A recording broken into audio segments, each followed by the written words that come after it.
All right, bang, bang. Welcome to the Dave Portnoy Show. It is episode 9. Dave, how we feeling today? A little tired, Eddie. Little What's wrong? tired. Well, what's the plans here? So the week's wrapping up. You're not going to be in the office next week. You're going to recharge a little bit. We're flying. Going to Miami after this.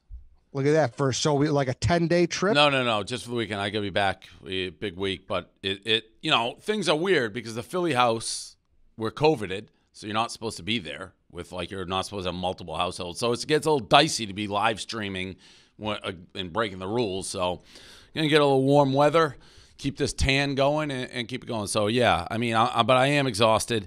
So I'm tired. This is like Thursdays, I kind of wrap up the week now. I haven't had, I was live streaming last weekend for like 100 straight hours doing the Masters, all that. So haven't had much time off, really. I don't know, just tired. I do feel like this is the light at the end of the tunnel, though, because after football season, you kind of clear up. There's no college football show, no pro football show, so you'll be a little better, right? Are you guys doing pick 'em again? Are you we're going to launch more states, and we're just going to attack, Eddie. Attack. I like that. Well, speaking of attacking, Dave, we have a title sponsor. We have his presenting sponsor. Yeah, and let's make this very clear. We went through that whole to-do, right, with that with a CBD company that bailed. We said they were idiots.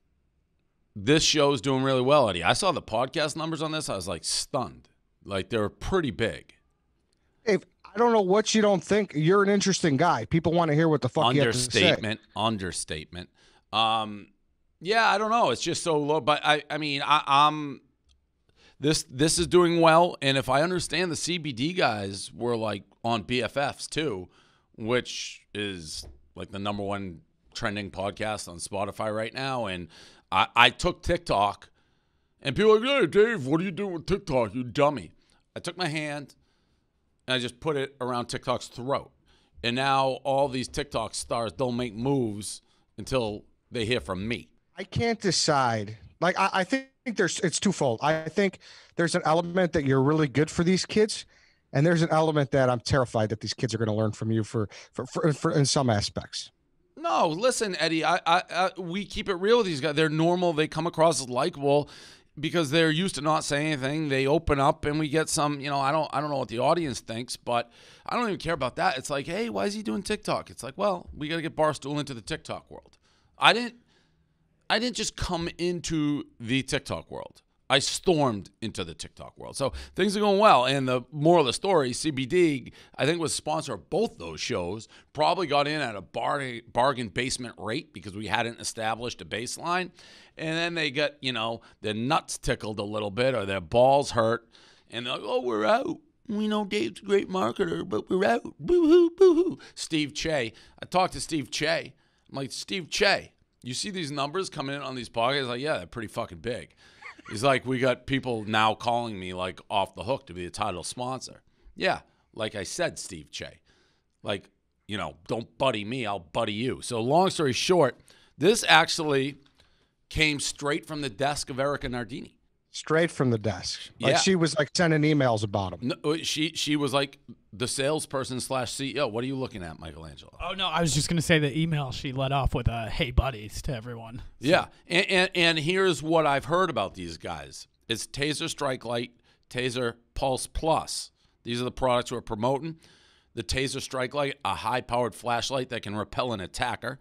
What was that noise? What's that noise? The Taser Pulse Plus is the same personal device used by law enforcement. So they're like, personal devices. Eric is like, they love you. They're not gonna pull a CBD and be like, oh, say it this way. They're like, they are in on the Dave Portnoy brand. And I gotta be honest, at first, Erica told me, it's like, interesting. I've never really thought of tasers. It's not necessarily my speed. But what are you laughing at, Eddie? It's not a taser's not necessarily your speed. I've never like carried a taser. Taser device, yes. Yeah. Mm-hmm. But here's the thing, you Eddie. You should start carrying them. That's what I'm thinking. I'm going to pull this full circle. Can I pull a full circle? Pull it. And this is the market. And it's not even that big of a stretch. People who follow DDTG, like the day trading, I've been long on Smith & Wesson forever. It's been one of my stocks. It hasn't performed the way I thought it would, to be honest. But why? Because if you haven't noticed, it's kind of a chaotic time in the country. You know, whether it's political, the climate, whatever it is, streets are different, cities are different. And that's why I was like, get Smith & Wesson. I fucking hate guns. I don't want to carry a gun. The tasers. Carry a taser, no need for gun. Carry a taser, tase somebody's ass if there's something going on the streets. So it's actually, if I can invest in tasers, if I can invest in the Taser Strike Light and the Taser Pulse Plus on DDTG, I probably would, because it's fucking crazy times out there in the street, so it's the perfect product. The Taser Strike Light, a rechargeable, high-intensity flashlight that repels attacks. I assume you just put it right in your eyes, Eddie. That's what that sounds like. Well, here's the thing, Dave. Here's what it also has great use for. Little Stella, rest in peace. Great dog. Why'd we go there? Because I'm saying, walking your dog. Think about walking your dog. Coyotes are a big deal now, Dave. Yeah. You know, so you're going to want to protect your dog. You wouldn't be able to fight off a coyote, Dave. You would. There's no way you would be able to do it. So that's why you got your taser weapon here, and you could take care of it that way. Yeah, they have a note here, like my dad, the Taser Pulse Plus is perfect for home defense, like for elderly parents who don't want to have a gun. Shout out Mike Portnoy. Listen, I will never say anything about any product that's a lie. My dad can't use a taser. He won't be able to figure it out. He'd end up tasering himself. So the taser is not good for my dad either. But for basically everybody else, it is. So to get your taser device today, go to taser.com. Use the promo code Barstool for 15% off. That's taser.com, promo code Barstool, 15% off. Please note, a limited number of states require permit to use. Can't be purchased in Hawaii or Connecticut. So it actually makes sense. It's a great thing to have for safety, for girls, guys, everybody, especially right now. So go check it out. And even if you're like, it's a great gift. Give it to somebody. It's actually a great gift to give somebody for the holiday season. So taser.com, promo code Barstool, 15% off. Title sponsor. They love me. Let's love them back. Then who made this? Michelangelo. Who made this sheet? I did not make it. We were sent this. I never understand this. Do not use tase or taser as a verb. Do not say taser without saying device or weapon after it. Please do not use the device or reference it for use in jackass, Smitty, Ebony type fashion. So don't say any of that. We won't. But why do you put stuff on? I never understand. Don't eat your vegetables. Like I wasn't going to eat the vegetables. Now they say don't eat them. I want to eat them. Maybe it's a legal thing. I don't know. Well, those are the do nots. The do nots. You're right. Okay.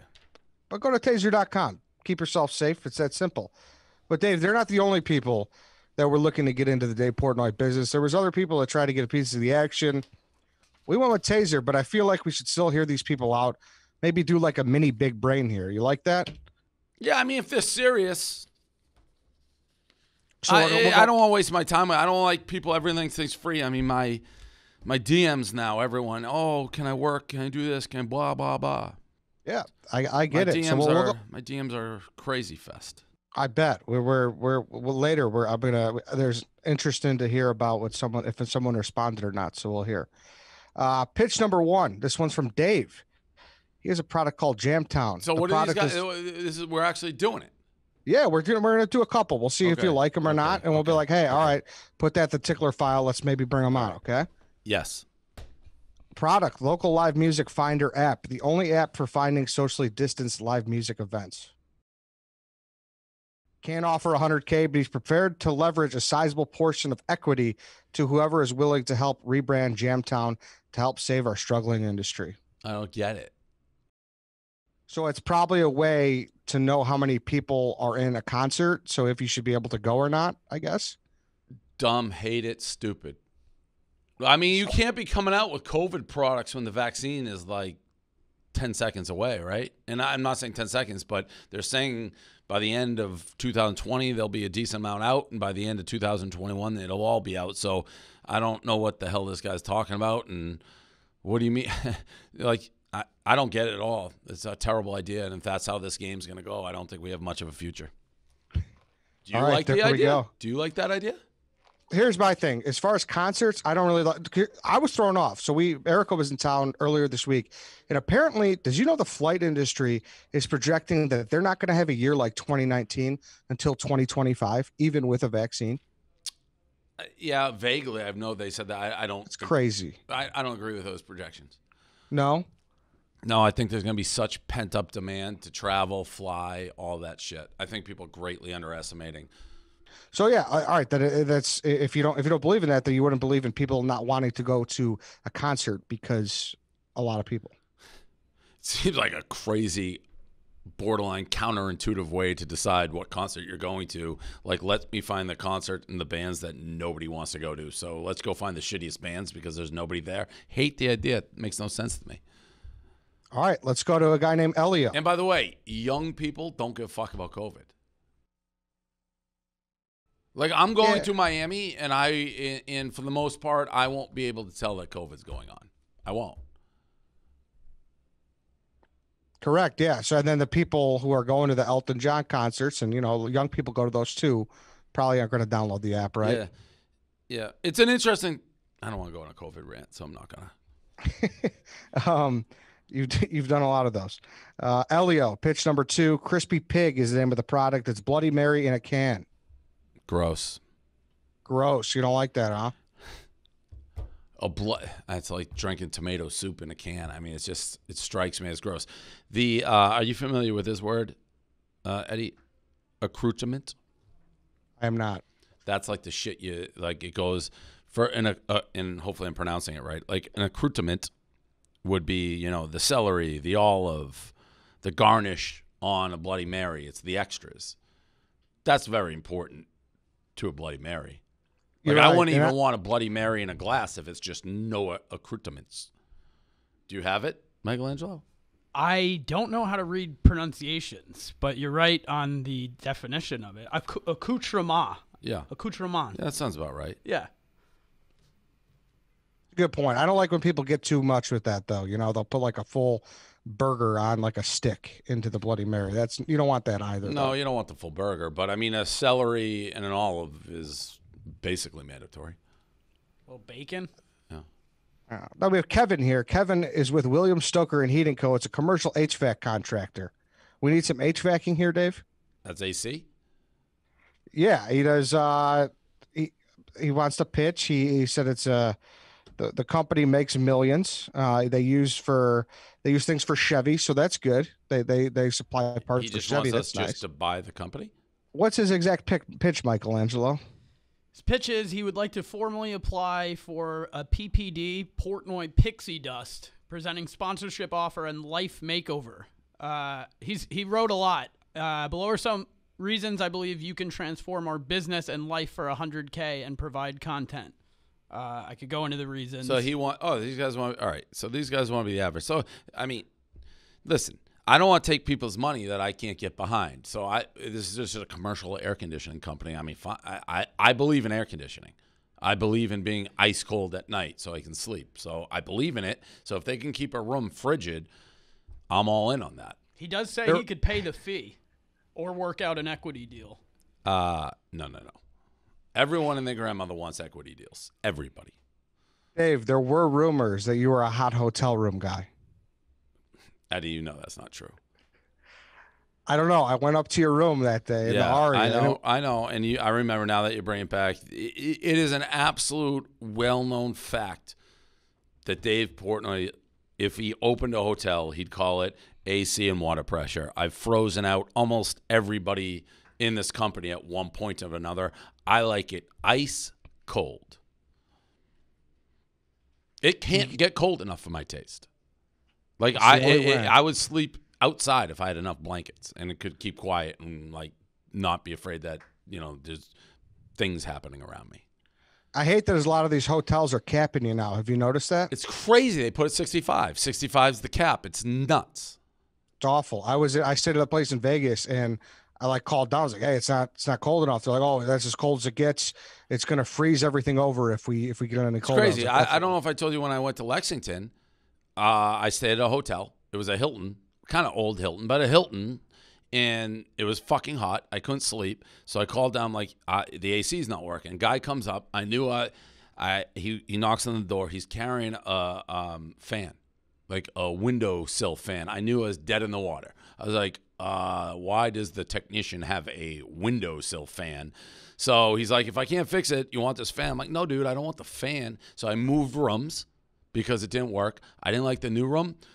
Moved hotels. Packed all my shit up and just went to a different hotel. That's how important AC is to me. I will not let AC beat me.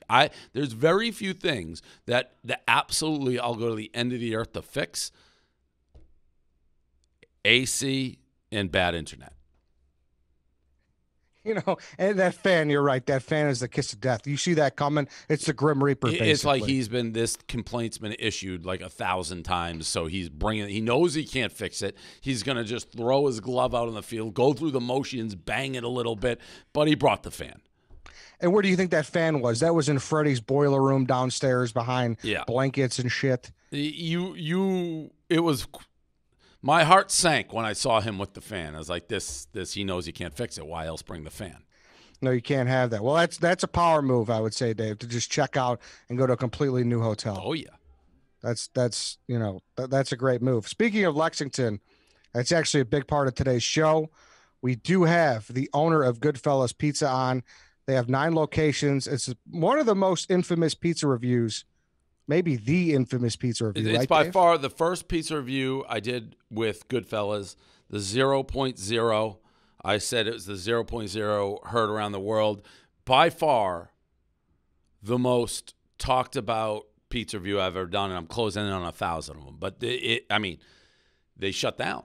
They retrained their staff. They made shirts. It's a Goodfellas 0.0. There were rallies held at the place. There were people threatening me, people supporting me. The time I went to Keeneland, which is where I was back for the Breeders' Cup, somebody tried to fight me. They're like, why are you fucking trashing Keeneland? I mean, it was a big deal. Big deal. You went back, and like I said last week, I didn't want to get into too much because I knew this guy might be coming on, but you looked uneasy when you did the redo. Yeah, well, you never know. I mean, I knew it was a big thing. I thought the owners played it off pretty well. The guy who did that way, I've never spoken with him. I've never spoken with the owners. They didn't know I was going back. So it's curious to hear their take on the whole thing. Yeah, for sure. I mean, he said it rocked their world. And I'll let him get into it, but he was pretty interesting when I was just kind of getting into the pre-discussion here. So before we get into that though, Dave, let's talk about Black Rifle Coffee. Get your day started like a patriot. Black Rifle Coffee Company is serving premium coffee to people who love America.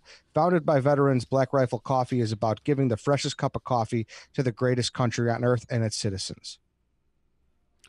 Can I talk? Yeah, that's like the cue to you. Yeah, I didn't know it was a cue to me. So I actually had a little do with these guys at one point. Oh, no. People got very angry at me because during the unboxing, they sent me a gigantic box. I mean, I actually thought, I didn't know what it was. I think it just said Black Rifle on it, and I thought they sent me a semi-automatic. Like I thought it was a gun. I mean, it was this huge, it looked almost like a casket. It was nice. And then in it was just coffee. And during the height of the unboxing, I was very on edge. But it's hard for me to get rid of that. So it takes up so much space. It was super heavy. I'm like, if you're going to fucking send coffee. And by the way, I was like, no more coffee. I was on a very big no more coffee kick. I'm like, we have a coffee sponsor at the time. Everyone there were certain things in the unboxing, protein, coffee, every company was just doing it. So I went through, it took me maybe I want to say 15 to 20 minutes to unbox this thing. And I thought it was going to be a semi-automatic rifle. And it was just coffee. I'm like, you fuckers. I said, no more coffee. This thing's too big. Well, I didn't know what it was. And people were like, those are veterans. You're fucking with veterans. I had no fucking idea. So I'm glad to see they're back because we always support those causes. So They clearly looked past. I don't think they were mad. I was like, I didn't know who they were. I get a million things. I was mad that I had to open something for 20 minutes when I'm bleeding out of my fucking dick doing this thing, literally like pain, suffering, and waste 20 minutes. So I am glad they're back, giving me a second chance, because I am a huge veteran guy. And looking at that right now, since 2014, Evan Hafer, Matt Best have combined two passions: developing premium coffee and honoring and supporting those who serve on the front lines. Black Rifle Coffee Company has donated over 45,000 pounds of coffee, or over 1 million cups of coffee, to soldiers deployed overseas, wildland firefighters on the West Coast, medical workers during COVID-19, just in 2020 alone. And by the way, coffee's fucking huge. That was the other thing that I was getting when I got all the coffee during the unboxing. I had way more than I could ever do. Frontline workers, COVID, all that, they're like, give us the coffee. We need the coffee. I run on coffee. Dave runs on, well, maybe soon, Black Rifle Coffee. So no reason not to support these guys. Go to blackriflecoffee.com. Use the code DAVE. Check out the freshest coffee in America. They spend thousands of hours tasting, sourcing, perfecting different coffees from around the world, roasted by veterans for people who love America. I love America. BlackRifleCoffee.com. Use code Dave. Gets you 20% off coffee, apparel, gear, as well as 20% off your first month of the coffee club. So get a coffee club too. Partner discounts, never run out of coffee. Michelangelo, because our sales staff, I'm going to stop bashing them. I'm going to stop bashing them. All right? I'm not going to bash them ever again in the next 5 minutes. I'm going to wrap the coffee that I have.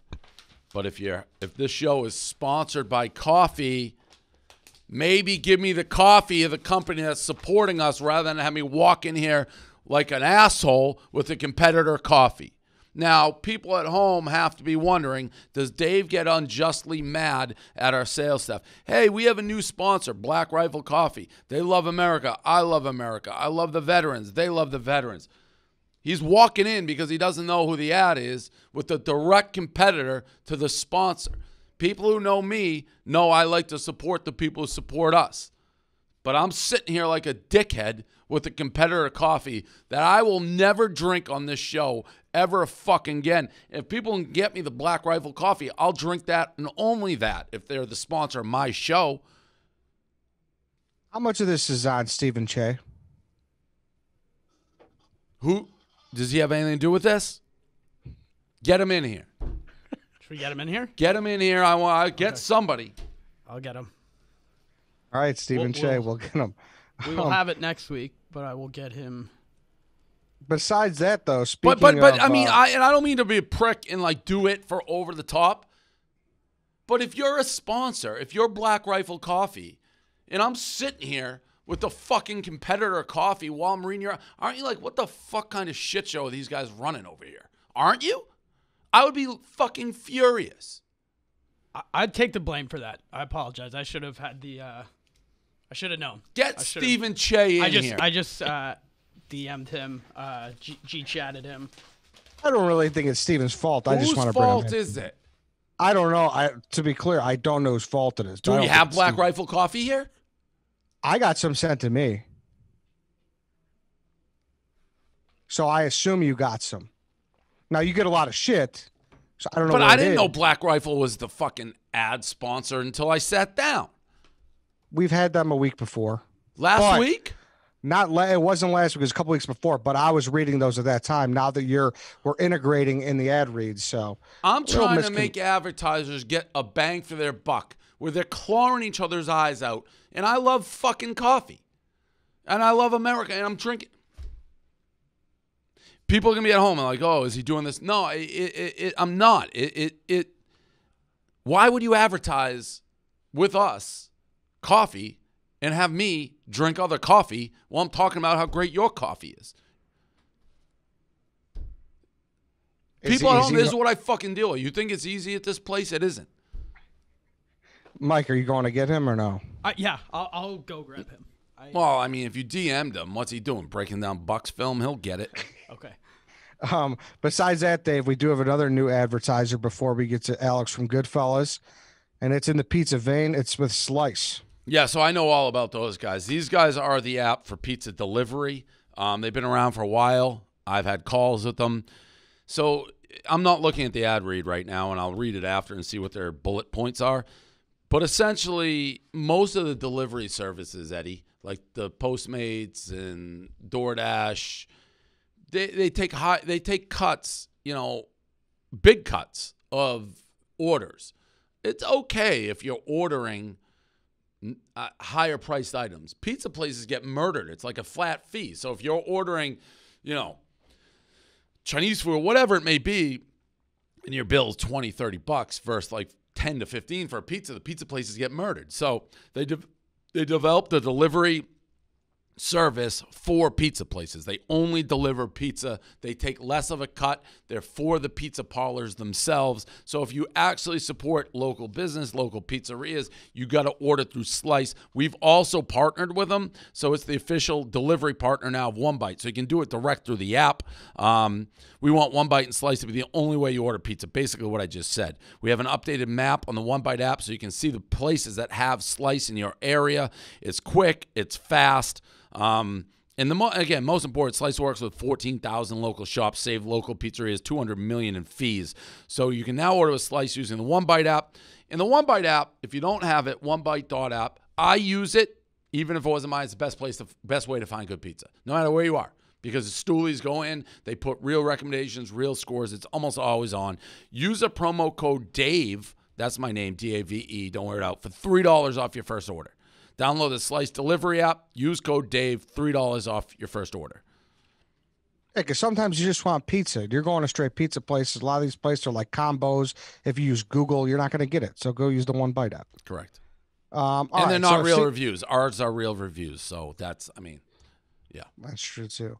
So, all right, well, we'll wait for Stephen Shea. But if not, let's actually just toss it over. Is Shea ducking us? I texted him now as well. He's we got G-Chat, a text, and do I have all right. We could just throw him a Zoom link here well, and see if he pops on. I'm asking him right now. I just said I fucked it up. I just said, "Are you ducking me?" I should have said, "Hey buddy, are you ducking me?" I just, I like to integrate Shea. So he's a good point man between all this stuff. Even if it's I'd be curious on his answer. He considers himself football mind. It's inexcusable what just happened and what's going on. And I'm not going to, ruin the show by not drinking coffee. I need it. Here he is. Did you only come in because I said you were ducking me? No, Michael texted me. Come in. Yeah. Hey, buddy, take a seat. We have a question for you. Okay. And I don't know that you're going to be able to answer it. So Stephen Shea has entered the building. Team player. He's wearing his Bucks belt, Hofstra, Flying Dutchman, hoodie, Barstool hat. All right, so Steve, we had a little, and I made a vow never to roast the salespeople again. Okay. I did. For 5 minutes. But. So I just want to know how this goes down, who you would say. And maybe you may be like, there's nothing wrong with the way this went down. But I'm trying to be gung-ho for these advertisers. I want if you come in on my show, roll out the red carpet. I want to do the best reads. I want people to support them, buy the product. I want them to turn around at Thanksgiving dinner and be like, the best decision we made in this miserable 2020? Get in bed with the Dave Portnoy Show. I'm trying to do that. I told you that. I told you that yesterday, actually. Right. So I have this ad here from a company, Black Rifle Coffee. And I know exactly who they are. And I gave the whole backstory, and I'm reading it. And then I go and I take a sip of this. I'm reading Black Rifle Coffee, and I'm drinking a competitor of theirs. Well, is there a brand on that? Oh, yeah. Okay.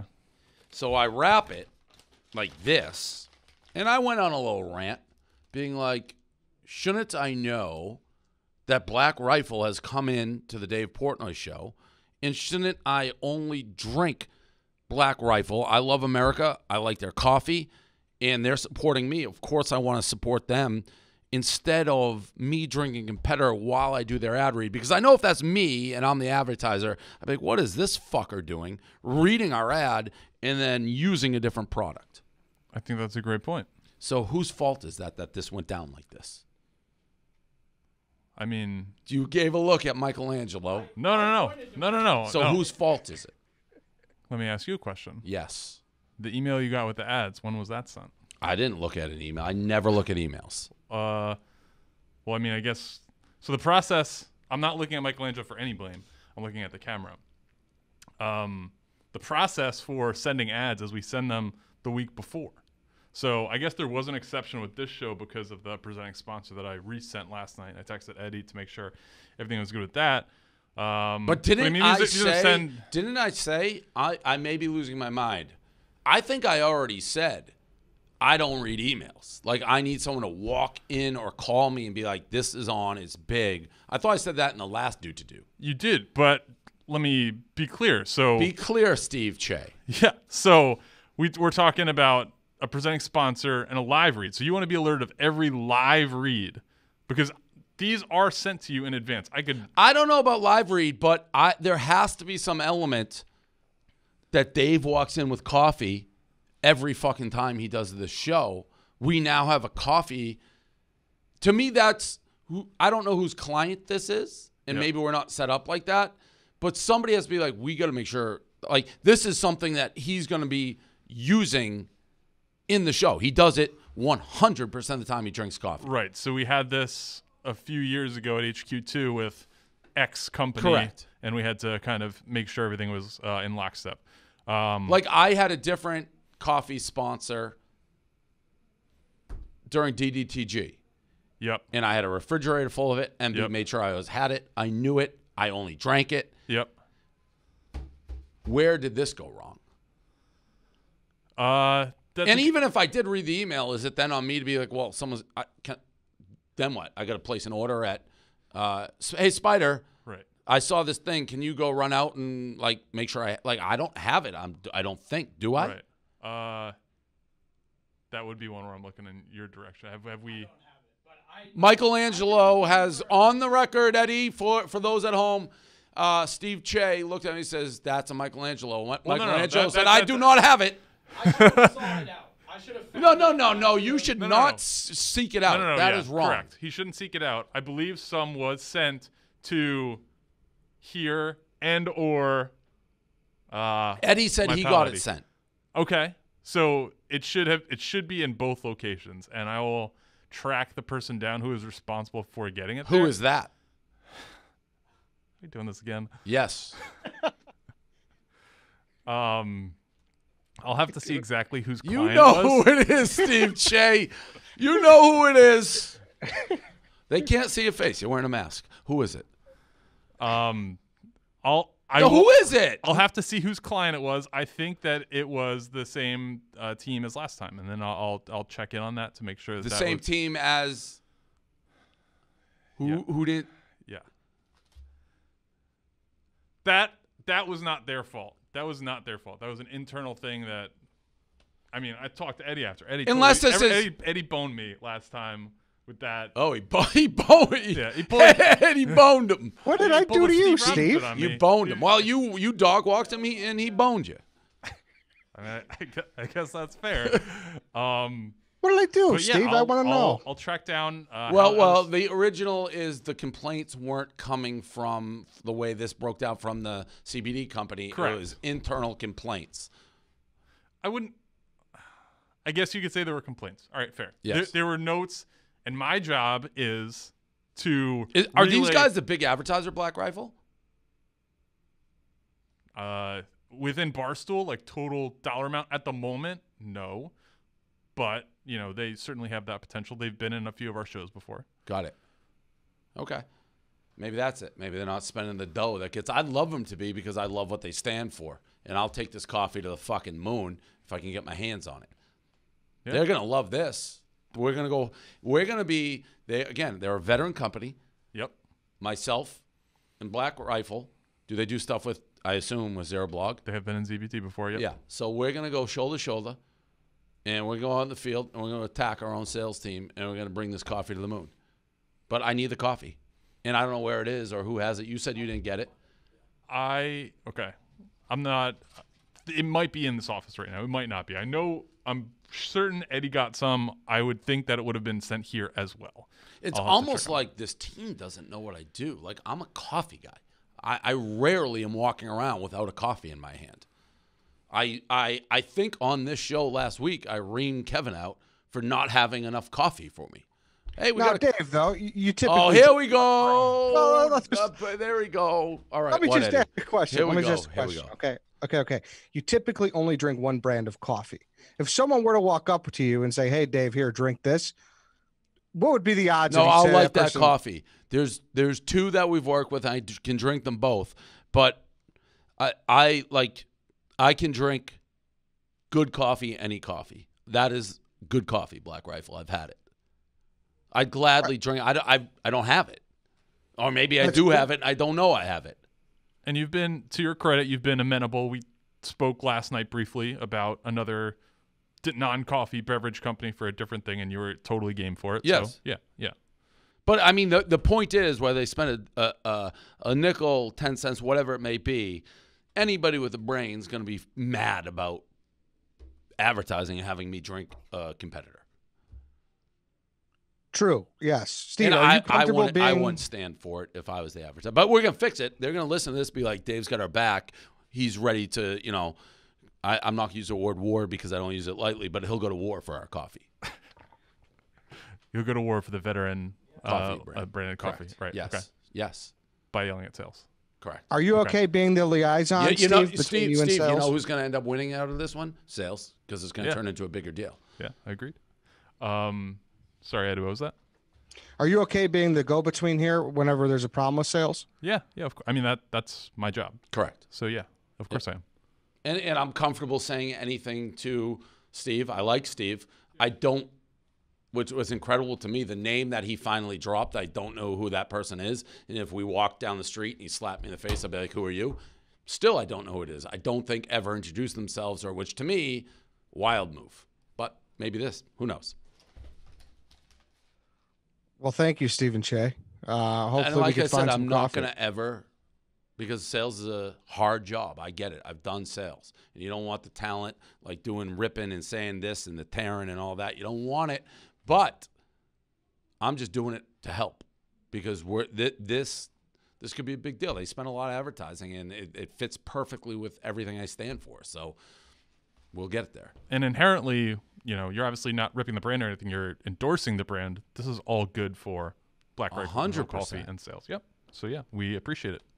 I'm trying out here. You're doing great. Thank you. You're giving Alex Cooper a run for our money. Best ad reads in the game.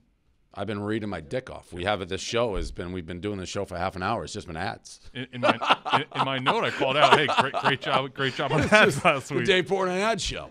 Yeah. Well, that's because Steve said he's shoving more ads in this show. He's drowning us in Well, ads. these sales folk, they can sit there and, we need more stuff to sell. And how long have we been doing this? And the BFFs, and I bet those little sales eyes are starting to open. Like, oh, maybe Dave kind of knows what he's doing over there, because these shows that didn't exist 3 weeks ago are suddenly like picking up steam, and we can maybe make some more money and pay for little Johnny's Christmas gifts and things like that.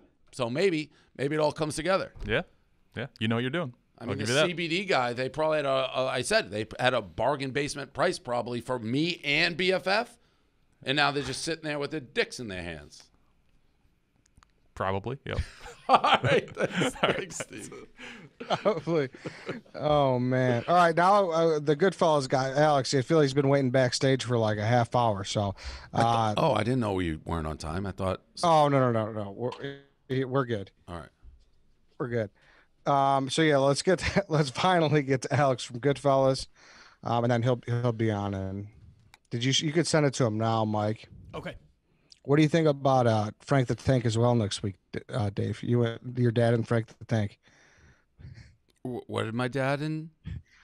What do you think about doing for next week's show on Tuesday or whatever? We'll do your dad and Frank the Tank a Thanksgiving special. Yeah, that'll be funny. All right, the link just sent. How big is BFF if this show is doing that good? But the latest sheet I saw had the Dave Portnoy show ahead of BFF. Oh, really? I don't know if it's specific, but they were both like, they're not like obviously Pardon My Take or Call Her Daddy or Chiclets, but it's right. It's like below those three. It's as big as anything else. I mean, BFFs is hard because BFFs is also like getting 300,000 to 400,000 on YouTube. We just posted a clip, the Yeah. DM clip that had like 250,000 on YouTube. What DM from clip? this show? When we were talking about the DMs last week. Oh, I had back to and have forth. fucking the TikTok guy fuck me. My TikTok guy put the pictures that I sent to you. You must have sent them to somebody. Me? Yeah, me. Yeah, you. I said that. What did he put out there? Well, he put the TikTok. Sometimes my guys don't get this very different audiences. Like, I was comfortable with you having it, and I was talking about it and laughing at it. But then when you put, like, the TikToks about threesome in, do I get both on TikTok, which is like a 15-year-old audience, it makes me look like a fucking creep, and, like, I'm trying to get, like, DMs. So I had deleted. Like, I didn't even, like, I saw it after it was up. I'm like, who the fuck put that up? Did you put it in the clip, Mike, or no? No, it wasn't. No. No, the DMs are never, like, anywhere except then they showed up on TikTok. Me personally, I sent them to you and Michelangelo, and that's the only people I sent. Yeah, them I- to. I sent them to Austin, but I told him not to. He asked for them, and I told him not to use any of the photos. He just he put them in, blurred the photos out. But it like, I'm not trying to, like, talk about DMs and Yeah. TikTok is a very, you have to understand every platform, social media is very different. The age group is very different, and TikTok is not where you're like, oh, threesome on fucking DMs. Yeah. No. I sent them to you and Mike. That's it. I don't know. And my main thing was, like, you got to ask, like, if you're gonna do that, like, how you need to ask me before it goes up. So And one of the Sway House dudes posted it. no, it was posted by us. Austin Oh, posted so- it. Looked like I posted it myself. Like, hey, look at me. Like, girls DM me for, like, it almost, to me, someone who really didn't like me or didn't get what we did is like Dave's trying to get, like, 15-year-old girls to, like, slide in his DMs on TikTok. Oh, that's not good. Correct. Gotcha. Are we recording here? Yeah, I'll cut it all out. No, it's It's not interesting. part. It's not part of the But episode, but this is good episode stuff, I think, actually. I don't think it's, I mean, do what you Yeah, want no, with that's it, but true. it doesn't have to be cut out. There's, like, insider baseball. yeah, even insider baseball. Yeah. We got him. Oh, there we go. Alex, how we doing? Hey, what's up, man? How you doing, Eddie? Good. How are you? Good. This is Alex. Nice to meet you, Alex. How you doing? Good. Hey, pleasure, man. All right, so we can kick it off. We're joined now by Alex. He's the owner of Goodfellas. Alex, welcome to the show. Thanks for having me. Thanks, Eddie. Thanks, Dave, for having me. No, I'm glad Appreciate you it. came on. I appreciate you coming on. And so we've never, for people at home, we've never spoken. I've only seen the reactions of everything from that pizza review that I did, obviously, that I think I said everybody, it was the most read, most reacted to pizza review. I've done 1,000 of them. When I gave it the 0-0, and I saw the reaction. And now keep in mind, I had already done a Goodfellas. I think I had already done the Cincinnati one, gave it a fairly good score, and then went into the Lexington one. Everyone knows what happened, but I'm curious. I know my version of, like, watching everything. What, from the insider on your end, like, I'm curious to have you take me through what was your perspective on the whole do-to-do. It was a tough one, man. It was very tough. I want to tell you a little bit about Goodfellas and where we came from, how we got to that point, and how we just saw the whole house of cards falling. Okay, go. So me and my business partner, buddy from high school, started Goodfellas about 14 years ago. Just some high school buddies had an idea to bring a slice of New York City to little old Lexington, Kentucky. We're surrounded by a bunch of college bars, a bunch of late night establishments. My family, they're all Italian New Yorkers, my mom's side of the family. So that's where the whole New York style pizza by the slice came from. Very familiar with what good New York style pizza is. So we wanted to bring that to Lexington, and we didn't really anticipate anything. We did this thing for 5 years, and then it really started getting popular, started growing another one. Then we went up to the Cincinnati area. Then we wound up doing one in Indy, and came back to the distillery one where you were at, and it was wildly popular. And we've won Best Pizza in Lexington for multiple years, and we've got a really good following down here. So that night that you came down, it was pretty crazy because I heard, well, I'm going to rewind real quick. We knew you were in town for Rough and Rowdy. We're like, yo, Dave's in town. Of course, we watch all these pizza reviews. We're in the pizza industry. We've seen them all. So I was like, guys, we really got to prepare. This guy could stop in anytime. Dave's, he'll just pop in. You don't know. I told our general manager, I told our, operations manager who's in charge of all these, no problem, boss. We got you. We'll be good. Well, our friend who was running shift that night, Patio Pete, as everyone calls him, he was kind of taken a little off guard that evening. And I want to kind of tell you the backstory on the whole cameras on my patio type deal. We had a lot of problems with people coming in our big, distillery. We're in the boiler room of a historic distillery. People were bringing in products, shooting camera, videos of products, selling their stuff unannounced. And we had a staff meeting a couple weeks before about people coming in with cameras, taking, high school photos, all these things unannounced. Now, if they announce themselves and give us a little bit of heads up, we're pretty casual about it. Come on down, we want you to come down and enjoy the space, but just don't bring your retail stuff and start shooting away and try to sell your stuff. Yep. So that was kind of the announcement. We kind of came down, hey, you can't let that happen again. It's been a problem. So there's that. Now, we did 100%. We own the slice. That's the worst slice I've ever seen. I was absolutely taken aback when I saw you holding that. That is not what we do. But we did hear that night that you came in and there was a problem. And they told me that you got kicked out. So I don't know if that was when you were in town. You were in town, I guess, from the weekend from Rough and Rowdy. Yep. So you came in maybe on the weekend, maybe Sunday night. I don't know. And we heard, we've got a problem, boss. He was in and he wound up getting kicked out. I was like, well, at this point, I haven't seen any video. All I did was review security footage. And I was like, man. But I was like, well, maybe they're not going to show it, because it was so bad and, it's not going to happen. No, sure enough, I'm sitting down with my, my family, getting ready to have dinner, and my phone just starts going nuts. Bing, bing, bing, bing, bing. I said, what the heck is going on? I said, oh, no. I mean, Yelp, Twitter, Insta, everything was going crazy. And I was like, oh, no. And I just remember,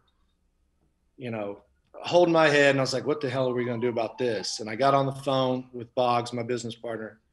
And I was like, man, we've got to respond to some of this stuff. It's coming in by the tens of thousands. Like, what are we going to do here? I mean, just review.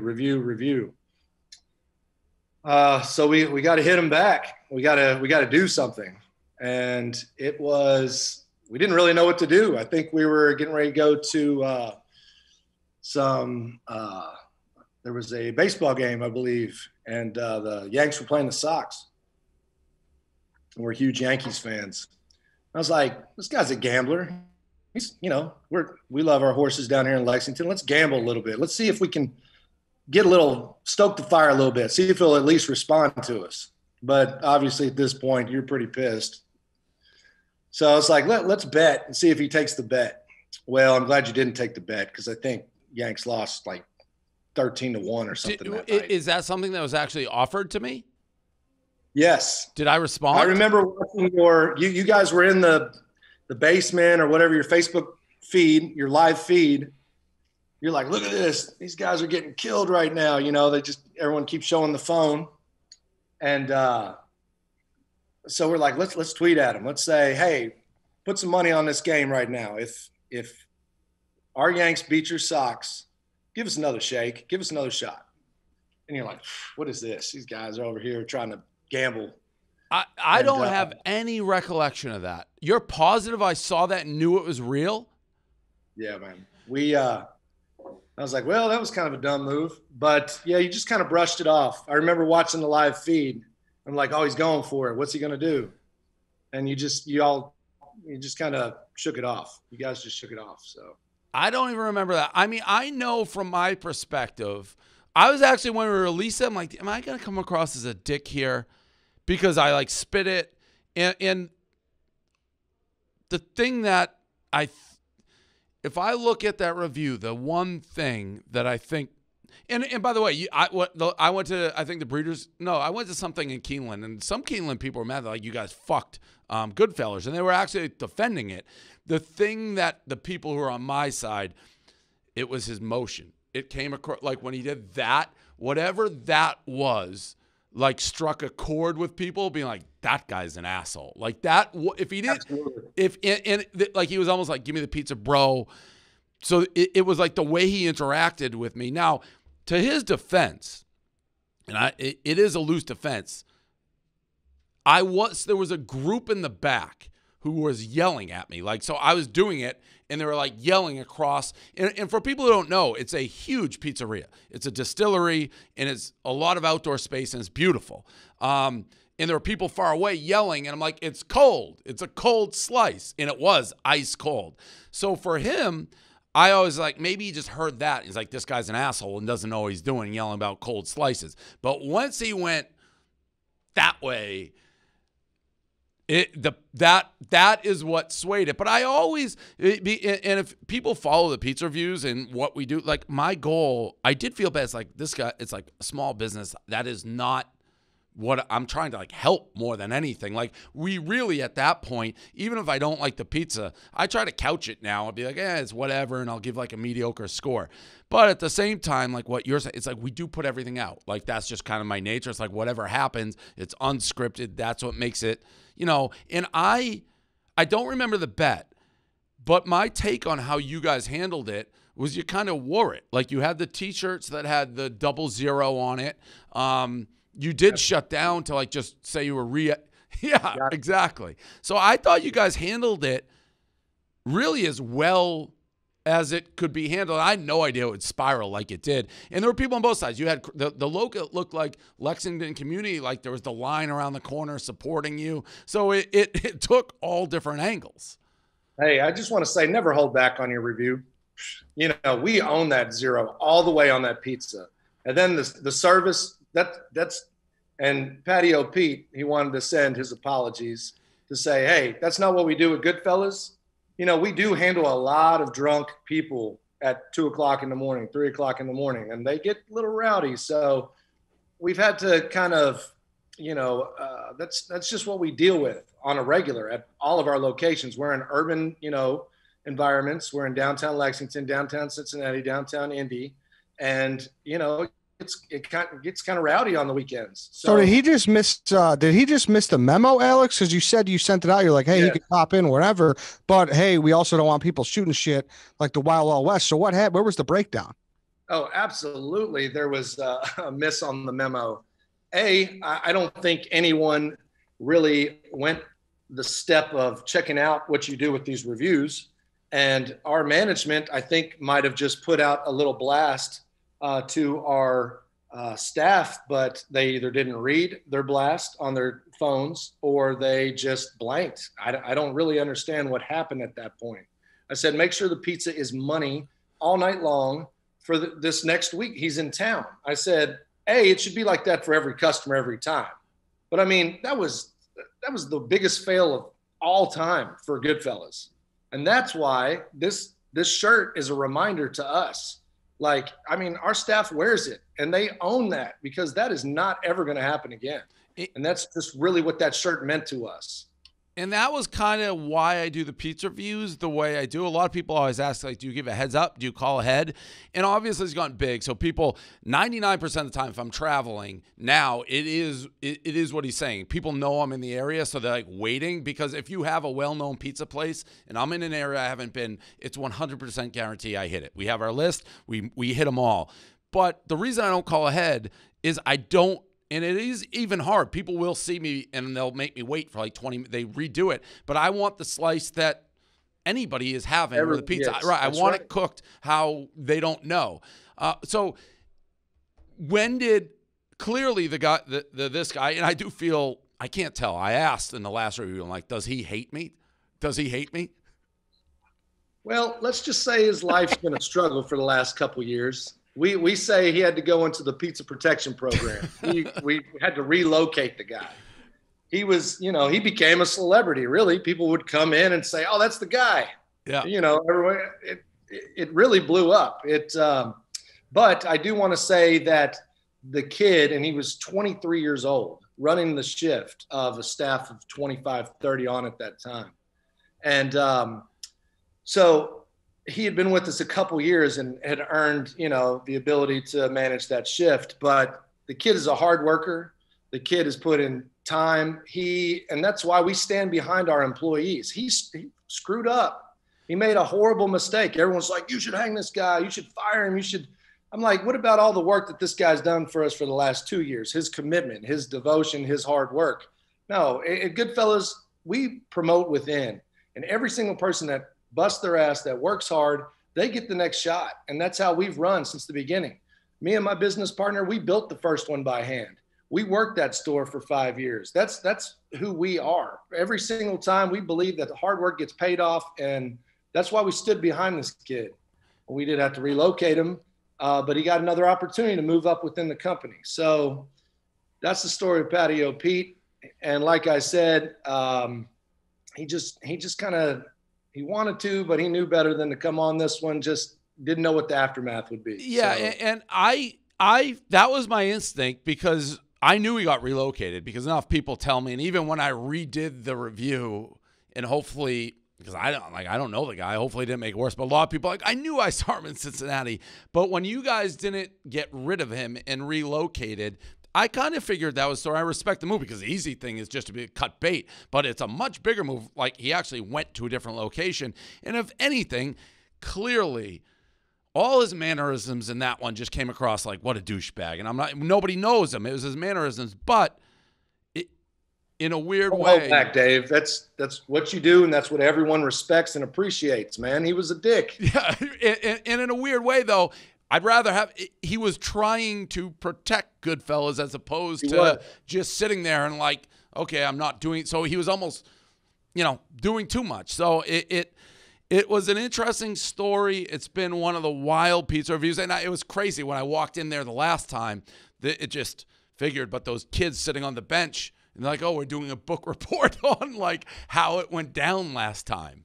Yeah, that's how it went down, how we responded. I've taken probably half a dozen interviews. I've sat before the Education Board for Kentucky to tell them how our story on how we responded to a very viral and bad social media situation. So that kid, by the way, I do want to just say we appreciate it greatly that you did come back. We had a feeling you might. We're horse guys down here. We're bourbon horses, basketball.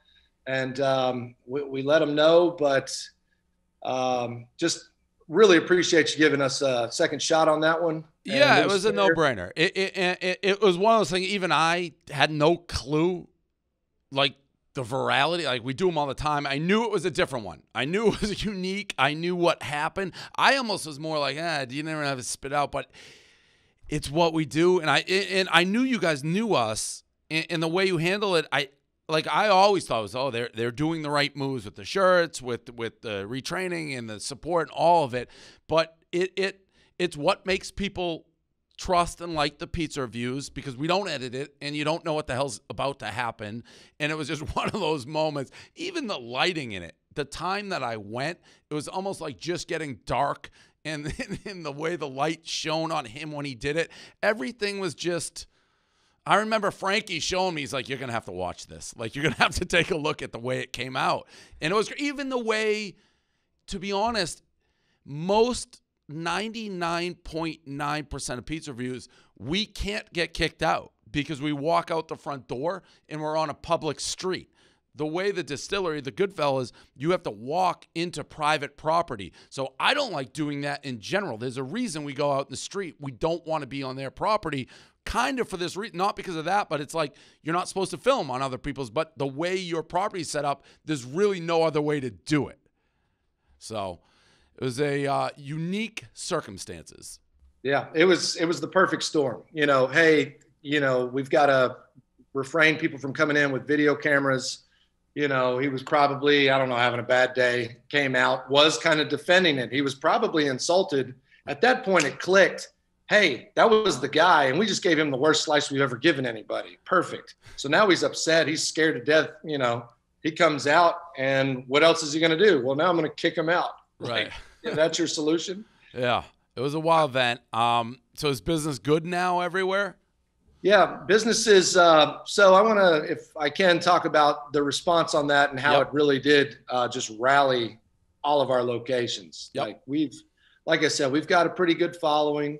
We've been doing this 14 years, started in Lexington. And, but when that hit, and I remember being up all night reading every review, every comment, and I was like, well, that's it. It was a fun ride, 13 years, fun ride. It's over. It's done. And then I remember laying in bed at like 5, 6 o'clock in the morning saying, well, no, get your ass up, get back to work, handle this, do what we do at Goodfellas, and that's work our ass off. So we got back in the office the very next morning. We came up with the idea for the 0.0 using the O's. And we said, we're going to embrace this. We're going to learn. And we're going to put something out that says that's not what any customer gets at Goodfellas. I don't, whether it's Dave or not one single customer should have that type of treatment or that type of pizza. So we're going to apologize publicly and we're going to go silent. And wow, the news channels here took it. They're like, do you want to do an interview? We're not sure. I was like, absolutely. I will talk about my business all day long. And then I'm going to own it, because that's the only way that people can actually know you're serious and know it's authentic, that you own a mistake and you move on to correct that mistake. So we had lines at our Mill Street, which is the original one's only 600 square feet. There's not a seat in the joint. Yep. So they lined up down the block at that one. They lined up at the distillery. Our Cincinnati, our Indy, we had lines out the door. It was kind of nuts, because there was all this hate coming in from all these people because we kicked the Prez out, which I get. But there was our side that are like, no, we're going to rally behind these guys because we know these guys. We really know the owners. They're in their shops. This is not what they do. We're going to go buy the hell out of pizza. I think we increased 70% or something for the next day. There's also the element of, like, who's the city slicker? Because I'm like from Boston, New York, and it's like, I'm coming to Kentucky, your area, and just like trashing it. It's like, who the fuck does this guy think he is? So there was definitely that vibe of like, we're not going to let this guy come in and do that to like a local business, which is great. Like I was happy for it. Like I honestly was like, it's like, what am I going to do here? But so I was happy with the response because, and by the way, I knew it was good pizza because I'd had it before. I just got an ice cold slice. You said it was a Rocky Balboa story, and that's exactly how we approached it. We're like, I didn't hear a bell. Get up, go to work, or you can sit around and mope all day about this. And we got up and we got back to it. Yeah. So how did Patio Pete take it? Was he like he was scared to death? He was like, I'm Italian. Like I came in the next day and I was throwing shit. And all of my people were just watching me lose it. And then it's like, okay, it's time to go. And we all of my upper management team, our marketing girl, we all got together after everything calmed down. But Patio Pete was like, well, that's it. And he probably just went and got another job. But when we talked to him, we're like, look, man, shit happens. We've got you on this one. It's bad right now. This will blow away. It took, 12 months. We still get reviews. Like, seriously, it still goes on. But he thought it was done. He was just going to go find another job. But I think it really showed him our character on how we stand and encourage our employees to just bring it 100% every time. And we'll stand behind you. And while he was trying to protect Goodfellas and his employers and made a mistake, we saw it as just a mistake. So we stuck behind him, but we had to relocate him. It's quite a story. It's a story for every business. One little thing, it's like, whew. There's no way to predict. To be honest, I would have said, if I was looking at other than that motion, to me, the bigger, if I was in your shoes, and it's neither here nor there, the bigger thing would be like, why are we giving out like ice cold slices? That would have been my first is the pizza. Like, whether it's me or anybody, some take it, but a simple, like, you want it warmed up. That's a challenge at any restaurant. Yeah. So restaurants make mistakes all the time. It's how you own it and then say, Mr. Customer, what can we do to make it right? You know, you're the one that pays our electric bill. You pay our rent. Why don't you get to just say, this is not acceptable to me, and we make it right at that time?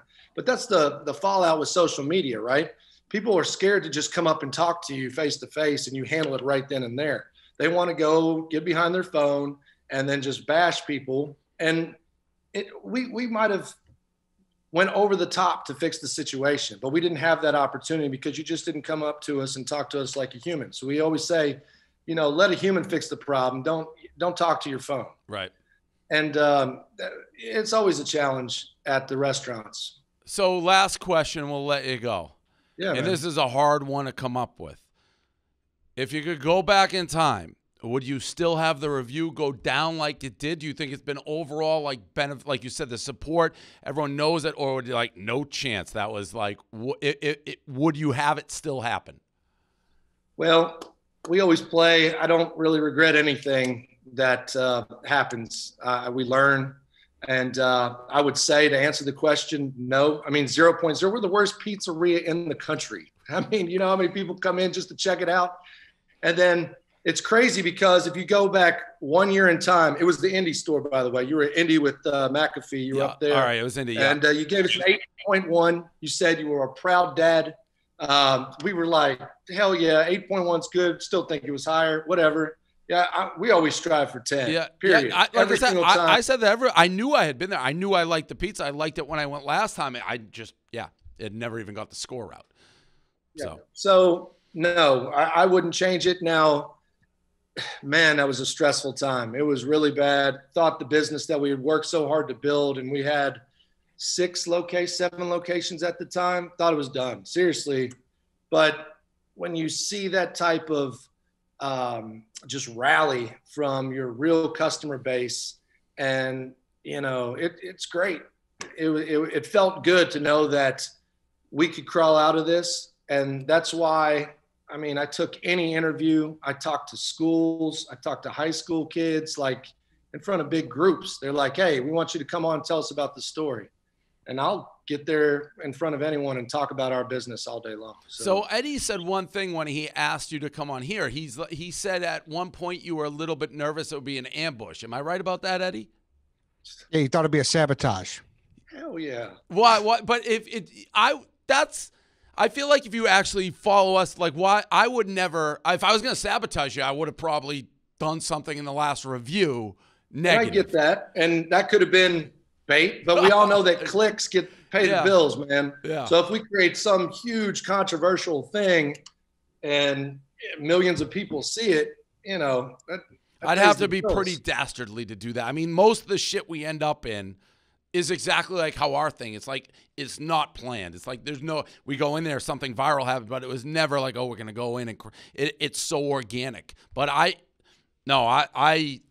once I saw the response and right after, I was rooting for you guys, like the way you handle everything. I thought it was as well done as you could handle something like that, all your moves. Yeah, we saw that. And when we apologized and you said, hey, I can get behind this, you knew we were real people. Yeah. Like how we would respond, that we weren't just dicks back. Like, oh no, we'll show you. That's not right. You were a customer. And, even though you're the most famous pizza guy out there, right, and our people should have known, mistakes happen, and you got to own them. All right. Well, I'm glad you came on. I think people are going to be fascinated and like already if they weren't rooting for Goodfellas. So I appreciate it. The pizza's very good. So every time I'm in Lexington, which I'm there a decent amount, relatively speaking, I'm be sure to stop by. What about Cincinnati, Dave? He didn't want to come on today. What about Alex? Would you like that if Dave went to Cincinnati, if he's ever there at some point? Would Patio Pete join him? It'd be a very funny picture. So, hey, I want the review to be authentic, so unannounced. Yep. But if there was some way, you know, like I said, let's see how this pans out. But I think this will be good. Pete's there. Yeah. He's still there. And, you know, we're up in the city a couple times a year, not this year, but maybe Patio Pete can come up there and y'all do a review together. I don't know. I like the sound of that. I do that in a heartbeat. So, yeah. All right. Appreciate it. Thank you, guys. Yep. Best of luck. Greatly appreciate the second review. And thanks for having me on. Thanks. Thanks, Alex. All right. Bye. You know, it's crazy. That was great.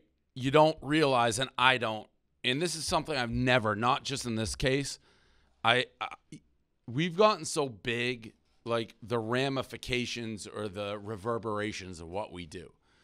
Like, I actually felt bad when he's like, I thought, 10 years of work's going down the tube. Now, I don't think it was ever going to get to that, but people may think I'm an asshole. That's the last thing, I want to do is, put a fucking business out of business. But yet I post everything that's natural that happens. And I'm telling you, Eddie, if he didn't do this, it hits different. It was a double. Yeah, no, he asked me. He's like, well, I just want to make sure it's not a sabotage before I come on. I was like, hey, I'm not going to speak for Dave. I don't know what he's going to do, but I know for a fact that Dave is not in the killing small business. Definitely not. Definitely not in that business. And like you said, I did say it. The way they handled it all the way across, it was brilliant. There's so many fucking idiots with PR. They, after it happened, were almost perfect in my mind on how they handled it. They never said anything negative about me. They never stoked the flames, because even if they were right and I was wrong, if you know anything about me, if you start coming at me, I'll come back. But they owned it. They did the T-shirts. They shut down for a couple days to retrain people. I mean, he did it perfectly. And you can tell, I think it's just common sense, which a lot of times is PR. And he said he felt bad because obviously you were in the same situation when you were growing a small business with Barstool, way back in the day. Has there ever been a situation where someone really kind of affected Barstool that bad? And, the way you responded obviously kind of helped. I mean, school administrators, I'm sure there's a long list. Yeah, there's never been anybody just out of the blue. There's people, it's very different. The people who have altered our course have intentionally tried to alter our course. They hate us. They still hate me. I didn't walk into Goodfellas being I'm about to fucking create a shitstorm. It just happened. Now, some could argue you shouldn't have posted it, but that's our business. I never thought, this could put them out of business or whatever. And in the end, I think it did help with business, whatever. But no, not like that. Not something random. If I were him, the thing that would have driven me absolutely bananas is that they sent the memo, be on the alert for him, and then that happens. That's why I asked. I was like, wait, where was the breakdown? The guy, he was completely oblivious to Barstool, A, and then B, he just missed a memo. That's twofold. Well, it sounds like it came from corporate, and they just didn't take it seriously. Yeah.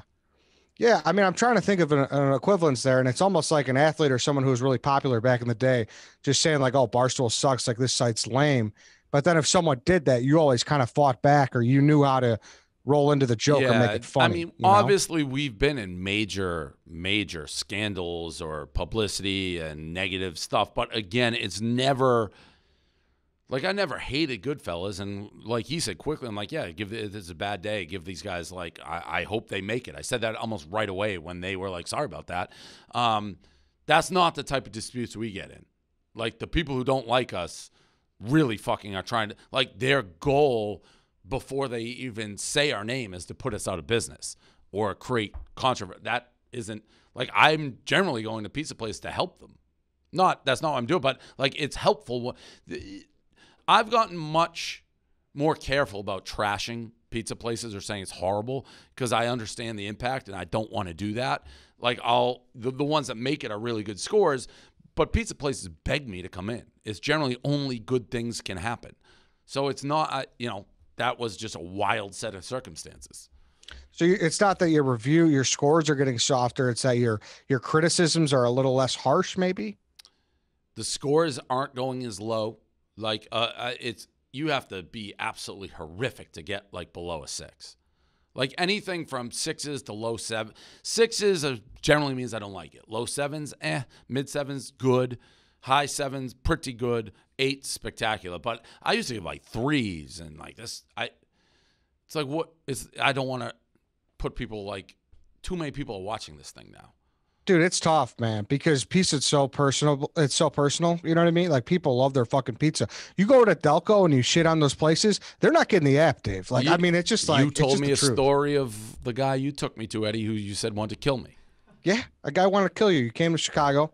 We took you to review. He didn't like it, and he was saying he's never going to be allowed in Chicago again because we have some guys in the South Side who are going to want to murder him. I was like, well, all right, well, you're a lunatic. We're done with you guys really made it sound like he legitimately wanted to kill me. Oh, it was bad. It was like we had a great relationship with him, and it turned into a thing where he was so mad, and you didn't even give him a bad score. Yeah, you said it was like a 7-1 or something. Yeah, it was a 7-1. I mean, imagine getting murdered over 7-1.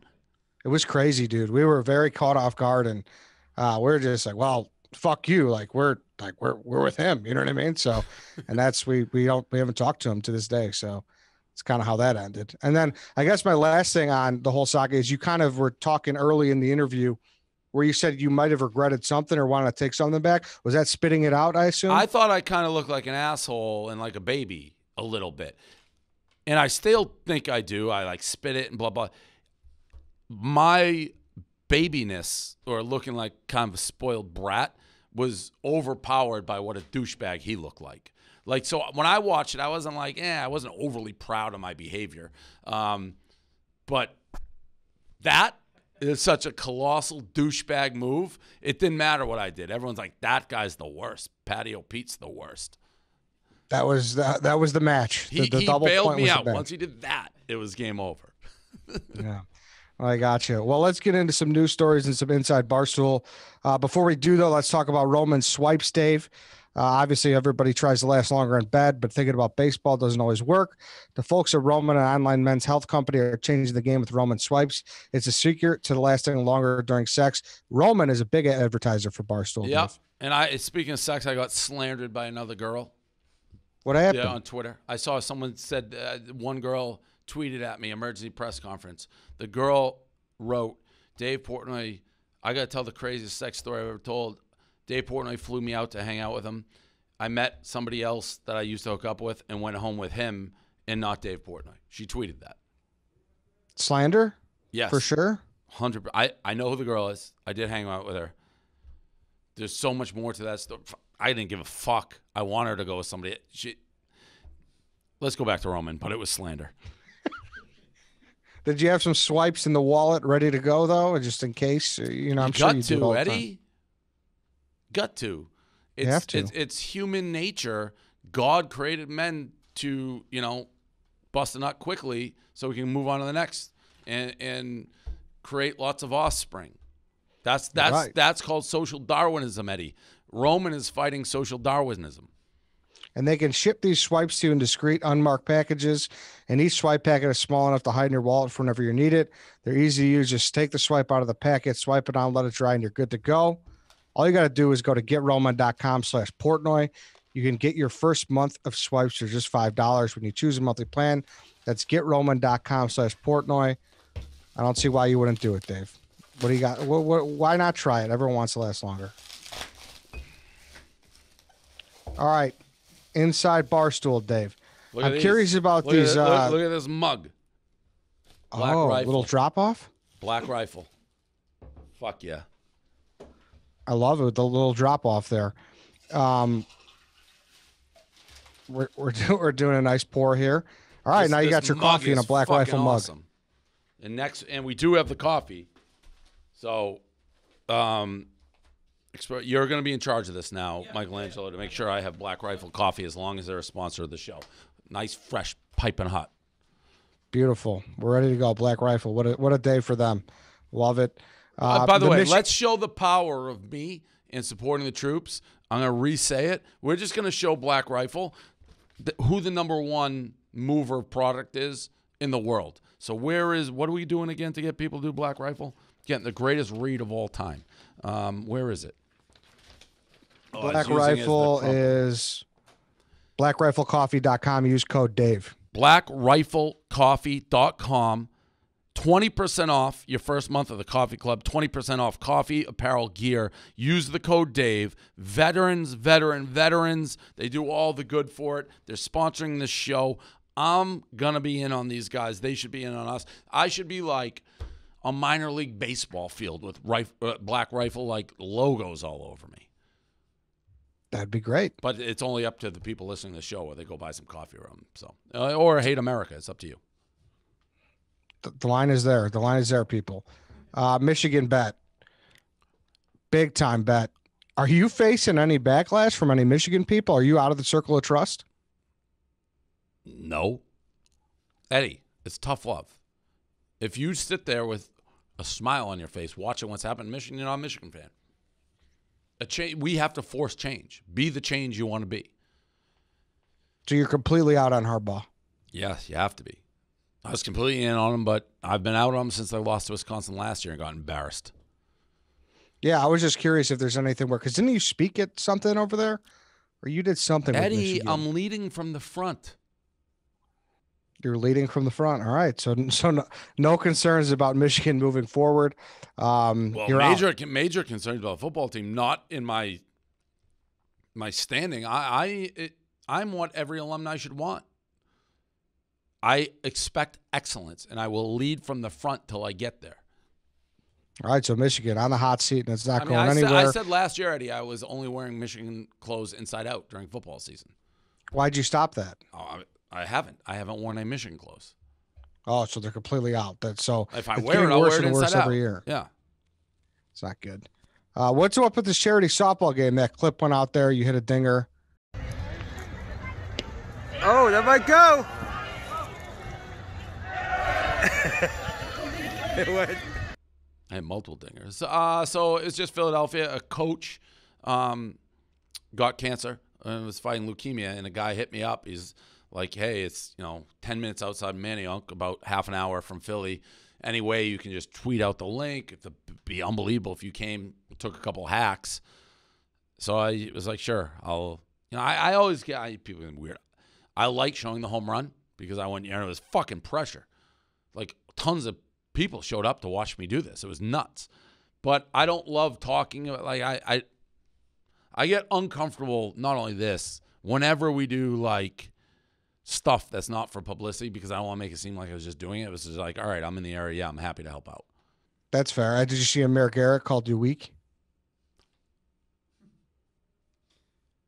You didn't see that? No.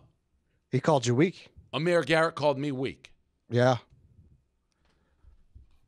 He certainly did. He certainly did. Pull up your phone. I just pulled it up. He might have quote tweeted it. I forget exactly what he said, but he called you weak. No shit.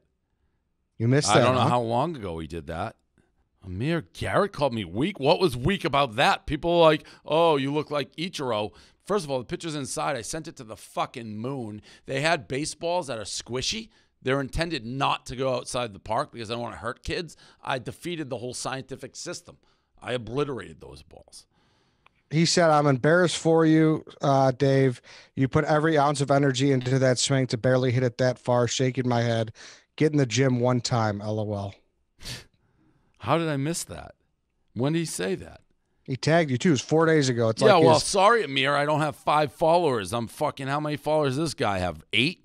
He's got 44,000 followers. You see every fucking sentence said to you. When you're in the millions on every single social media profile in the world, you don't see everything. That's probably going to be my response. Sorry, I don't have 44,000 followers. This got lost in the mail. He needs to be a future guest as well. Absolutely. So we got to figure this out. Absolutely. I thought it was funny. You had a family feud tweet. The guys cheering. Eddie, you don't know the half of it. That guy was at the fucking home run derby. Really?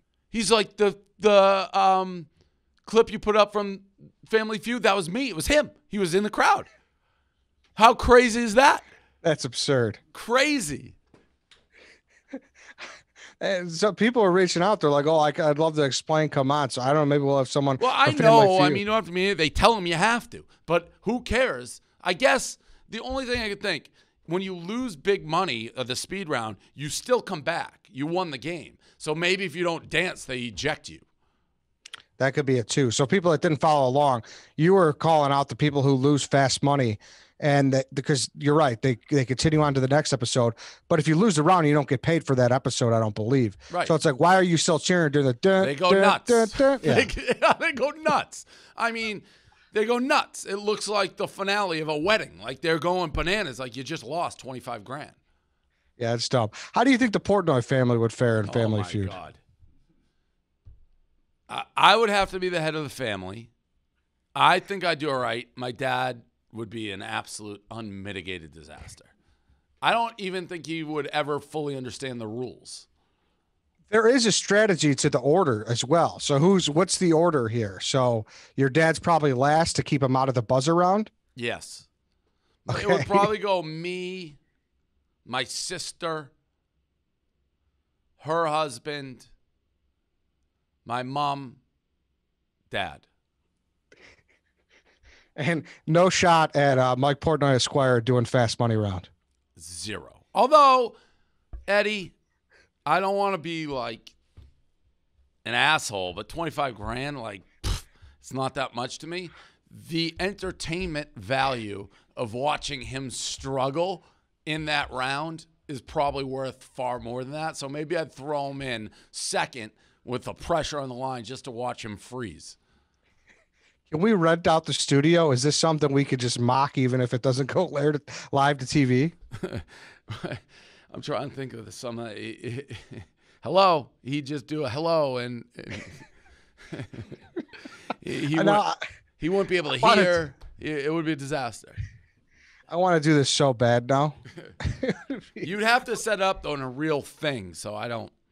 But he'd be miserable at it. Oh, it'd be so funny.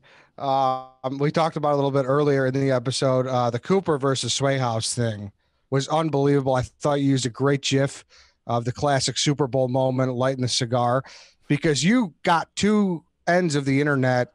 Like that is the internet age of like the Bayhive versus like the Swifties, you know? Yeah, right. No, it was it.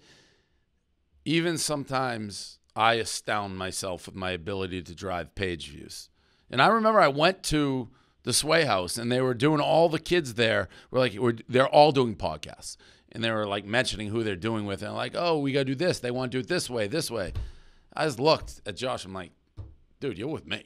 Like these guys, give me 2 weeks, 3 weeks. We'll see who's left standing. We're the only one. We're a top 20 podcast. Are they still doing it, all those other guys, or no? No, they're gone. They all launched big. There was something, I forget who. I'll dig it up one day. I keep files like some Twitter account, like a finance one, came out after we all released them. Like the Sway House all had, there's like 5 of them. And they said mine was the worst. They're like, he has no idea what he's doing. He's stupid. The others are great. His sucks. Like, we'll see. Wow. We'll see. So you're pretty happy with it so far? It's gone great. I thought I'd be maybe only do 5 episodes. Now, for better or for worse, it's growing and so many people like it. Like when I'm out home run derby, people running up, BFFs love it. They like Josh. We have a good chemistry, so it looks like it's going to be around for a little bit. Was Alex mortified that she rattled the TikTok cage? No, Alex is untouchable. Yeah, but was she like a little rattle? I don't think she's realized that these. What'd you say? Sorry. She's Al Capone. Unrattled, like unwell. The daddy gang. TikTok kids are cute. Daddy gang will go to war. It's a good way to put it. It was just interesting to me how those kids. Now, they were really upset about them. Half of them were. Yeah. 2 of them were. 2 of them weren't. It was surprising to me. I said that to Josh, who I like because he's kind of like me. He wants to stir it up. He texted me. He's like, low key. They talk in cool terms, but he's like, low key. A couple of them are pretty mad. I'm like, really? He's like, yeah, it's fucking awesome. So he's in. Yeah, that's where I think you're good for these kids. Where you're like, hey, like you live in a fake life. Like just this is how normal people. You take a joke, right? know? Yeah, it's like who cares? Alex said he looked like fucking Sid from Ice Age. Who fucking cares? And Sid from Ice Age is also probably the biggest comparable that has ever walked. How many people have been called Sid from Ice Age in their life? Right, exactly. There's a lot of those. Yeah. Soul Cycle is under fire for trainers banging clients, fat shaming, and homophobic remarks. Correct. Duh, Eddie. So you're not surprised? I could have told you. I did. I not could have told you that. I told you that. Any word from the old Soul Cycle girlfriend lately. Ham Dog? Yeah. I still don't know whether she was actually a girlfriend. I liked her. I knew she never liked me. But I did like her, and I think it was the right timing because I was coming off like a 10-year thing, and she was like the opposite and crazy. I was crazy. But we've like exchanged not mean stuff probably a couple times, like in the course of however long. Like, you know, I don't regret it. She deserved it. She was a scumbag. I think she'd be like, hand up, I was a scumbag. But again, I was so caught up, and I'm one of those guys, I'll sink with the ship. But I wish I didn't do it for her sake, because it's like it follows her probably everywhere. And, you know, she was a young girl, and I was so mad. She deserved it. Like everything I said, she fucking deserved.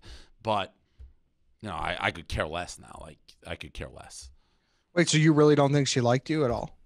No. She was using me. And when you look back at that time, were you like fucked up at this time? Like, what was... No, I wasn't fucked up, but I was coming off, obviously, my marriage, and Renee and I were like similar and got along, and she was like the people know how I feel about Renee. I hold her in like the highest regard you can hold a human.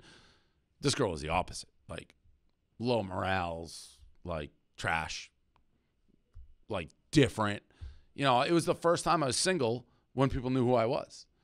So it was a very different, like, before no one ever liked me because of anything except me. That changed, obviously, once people, he's got maybe some money, he's got some fame, some notoriety. But you can ask Gaz. Every day I come in like, this girl fucking hates me. But it was like, I was kind of caught up in like the craziness of it. It was kind of your first time in the candy shop, and you were able to take some candy. Correct. And there was a lot of candy you looked at during the Blackout Tour and all that those days, but it was just different. I was like single. I could do what I want. And since that, I remember my mom was like, was your brain broken? Is your brain broken? And it kind of was, I guess. But since then, I would never, there's nothing even remotely similar to that would ever happen, could happen. But yeah, I was probably at the right time for somebody like that relationship. And she was young, and fucking, who doesn't like us? Like, I brought a lot with it. Like, she's flying on fucking planes with Sports Illustrated, like, models. So yeah, if I were her, I'd be like, I might as well do this, and I'll go fuck the Soul Cycle guy on the side. Not good at hiding it, Eddie. She wasn't good at hiding it. I was more like with him, it's like, do you know who I am? Like, not in like, oh, police, do you know who I am? It's like, do you know, like, if I find out, I'm going to try to tear down everything because that's my nature. Like, there was no way that was going to end except how it ended. I think you're definitely, and it sounds like you agreed with what your mom was saying. Your brain was broken to an extent. I mean, the live stream debacle was broken. Well, so like you said, needless to say, you're not surprised about Soul Cycle. Well, no, I mean, are you aware that there's a new Brady gate? His kid's dick? No, there's a new Brady gate. I was alerted per sources that Tom Brady has unfollowed you on Instagram. Oh, he's done that on and off a lot. Oh, has he? Yeah. He doesn't even sometimes run his social media. So no concerns? No, none. Okay, unfollowed you, but he still follows Barstool on Twitter, but not on Instagram. So yeah, he's done. Barstool on Instagram too. He's a unfollow guy. He's done that his whole career. That's weird. That's like But a lot of times I don't even know that's his social media. He has a crazy social media team, so who knows? But no, I could care less. All right, so I guess we don't have a Brady gate. No. Kate Beckinsale update. Zip. I don't think she's seen it. It doesn't say seen. Anything from PK or Lindsay? Yeah, he's like, PK was like, I think she's single, but he didn't like reach out. Who knows how well he knows her? But yeah, nothing from. I mean, I guess every show I can just be like, re-hit her up. It's like, yeah, nothing. I'd like just to know. I could come with how about I just come with a new person? Would you like that? Just a new person to DM every show? We could see where we get. Okay. Yeah, still says no. So, you know what? Yeah, we could. What? Sure. All right. We could do like lines on this. Could be in like the Penn Sports book, like who's the first person who actually replies. I love that. Speaking of that, PK and Lindsay, great pizza review. That was an all-timer as well. All-timer. Almost All got in a timer. fight. What's up with Rico? You rescheduled to pick him? Are you mad at Rico? No, I'm not mad at Rico. Rico lives in Rico world, but it's so ironic that I greenlight this basketball show. Big Cat had the perfect analogy. He texted Stanford Steve, and he's like, hey, Stanford Steve, have you ever asked Van Pelt to reschedule Sports Center so you can do your pod? That's what he did. That's what Rico did to me and Big Cat. And then are you mad at him about not going to the gambling cave? Or well, you guys Rico just lives in fantasy world where he wants to be paid and full time, and he has these commitments, and then he just doesn't do it. And then he's like, well, Nadu can't go to the house because I'm not there, but it's like you were supposed to be there, but your light was out in your bathroom, so you just didn't go. It's like it must be nice. He's a man of honor, though. I'm sure he'll make it up to you guys. He's a man of honor. Yeah, probably bring me like ham on Yom Kippur. What's going on with the Milton office? I know you talked about making it in a museum, maybe, make it into minor leagues. Have you talked to the people yet? Yeah, I have. It's expensive to buy the building. And to be honest, I talked to Hank about it. Like, I know Erica wanted to make it like a storefront. You could buy merch. It's so out of the way that it just doesn't make sense. It's like a cool idea, but if we're going to do like a storefront in Boston, it should be in Boston. So I don't think it makes a whole hell of a lot. It's one of those cool things, but it's too expensive just to be a cool idea. And do you got to buy the whole thing, or you can't just buy your office? $2.7 million. How much? $2.7 million. Wow. So that's a lot of dough for a cool idea. That really has no practicality. Well, buy it, and then you could have your dad be cousin landlord, and he could take care of the other properties. Yeah, that means we got to talk to my dad more. Okay, so it sounds like that idea is not looking great. How long are we doing this show for? Why? What's wrong? I gotta go. I'm going. We've been doing it. There's 2 hours. I know. It went longer than anticipated. So how much longer what time do we gotta have? Go? Soon. It's 2:25. What time do you gotta go? Well, give me a time. 5 minutes. All right, fine. Hold on. Well, before we do that, we got another ad read, Dave. Okay. DHM Detox, no days wasted. We got questions to ask, Dave. Well, I don't. This has been going on for 9 hours. Well, yeah. What is this? Actually, is it a Rogan show? Deke Zucker posted the pizza review clip when it was 2 years to the date since we captured you in Chicago on the pizza reviews. You know what's happening. This is crazy. I gotta go. I gotta get going. Right. I still haven't packed. All right, DHM Detox, no days wasted. Make sure you check them out. Obviously, it's tough. Football Sundays, we know you're having a few drinks, but DHM Detox is here for you to help you. It's a risk-free purchase. If you aren't satisfied, they'll refund you. It's a hero product for DHM Detox, the vitamin for people who like to enjoy their drinks. Tens of thousands of people are using DHM Detox as their drinking buddy. Enjoy your drinks. Forget the Sunday scaries, or in this case, the Monday scaries, and feeling like garbage. Just take 2 capsules after your first couple drinks, and it goes to work. DHM Detox uses science to help boost your body's natural response to alcohol and help break down those toxins. Dave, you're going to Miami, DHM Detox. I'm going to drink that shit like water, Eddie. Like water. Stay on top of my game. Yeah, you like the watermelon lemonade mix? Well, do you know anything about me? Yeah, that pairs nice in Miami, huh? Watermelon, my guy. Yeah, so it's a delicious blend watermelon lemonade electrolyte drink. Mixes in to rehydrate, but also you get the immune support with vitamin C, D, and zinc. Hydrate anytime, morning, evening, exercise, or travel. Pairs perfectly with DHM Detox.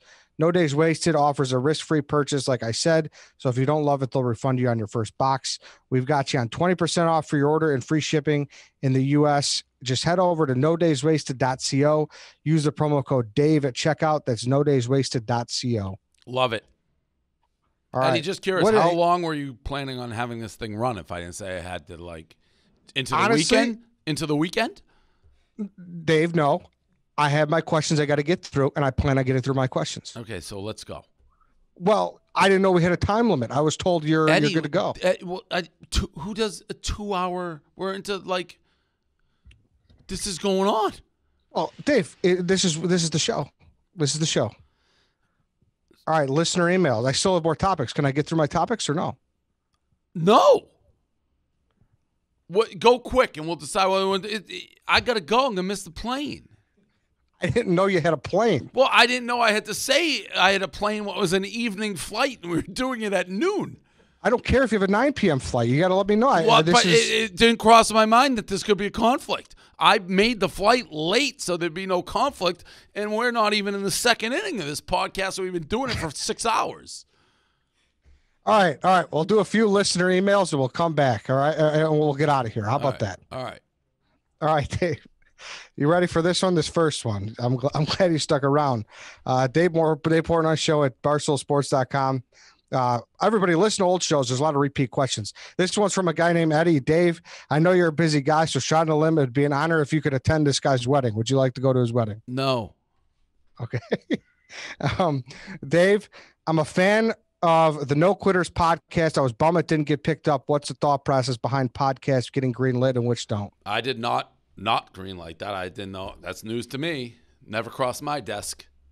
Is there any telethon planned for Black Friday or Cyber Monday? Yes. We do a telethon every Monday. Okay. All right, Dave. I'm going to cut us there. We'll be back on Tuesday, the right? whole to do about staying here I couldn't leave was for those questions? I have more, but I'm cutting it short. All right. We got a short episode. I assume you asked me your best questions. No, because now I'll save the better ones for Tuesday because we got an early episode next week because of Thanksgiving. Fine. You see where I'm at? Yeah, fine. All right, Dave. You're ruining my Miami. Like every time I try to go to Miami, it's like I'm lugging around a 400-pound Eddie on like a chain, just dragging you through the airport. Correct. Well, at least you know now. Now it's official. I didn't know that I don't listen to Rogan. Everyone says whatever, but that's like he goes on for like hours, right?